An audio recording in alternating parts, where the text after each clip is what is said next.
వినండి వినండి బాబు, ఇది యూనిట్ 3 చెప్తున్నాను.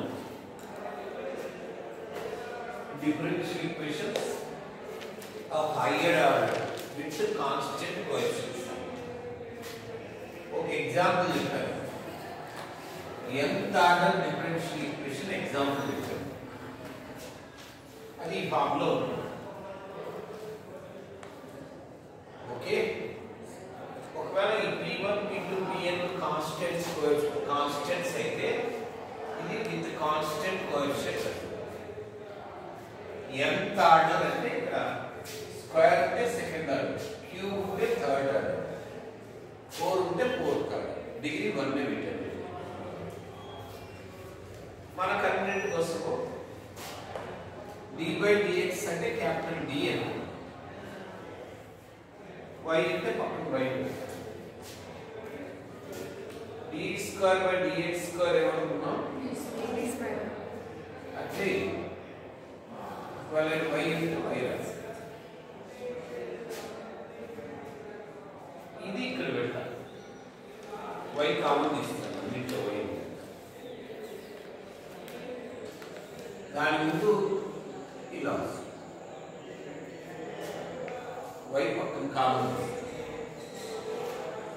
లాస్ట్ బట్ దీనికి పోతే dy y కామన్ తీస్తాను.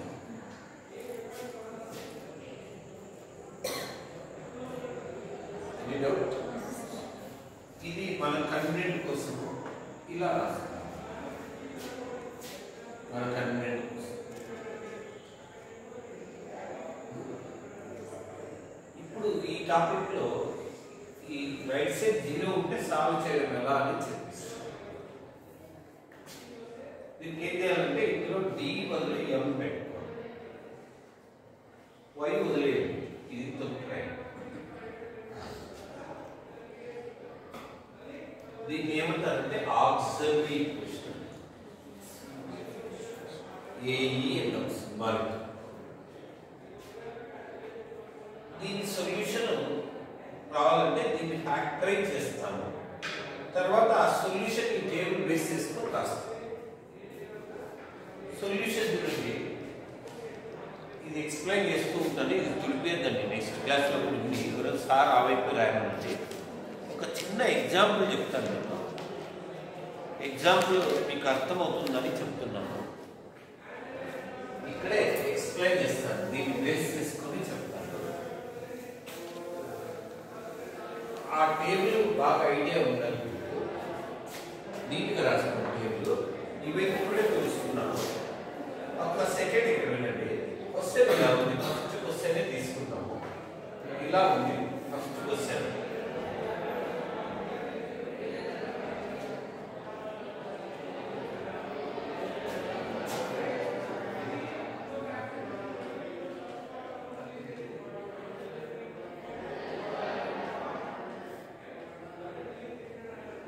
రైట్ సైడ్ 0 ఉండేవి సాల్వ్ చేస్తున్నాం. ఇది క్వశ్చన్. మనం మన కన్వీనియంట్ కోసం దీన్ని సింపుల్ గా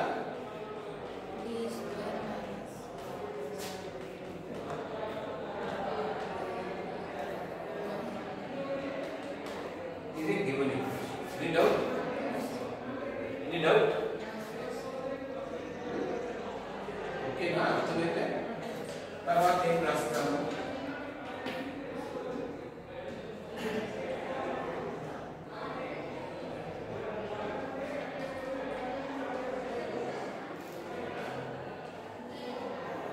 f of m అంటే ఇందులో d బదులు m పెట్టి వితౌట్ y రాస్తాం. అర్థమైందా? అర్థమైందా?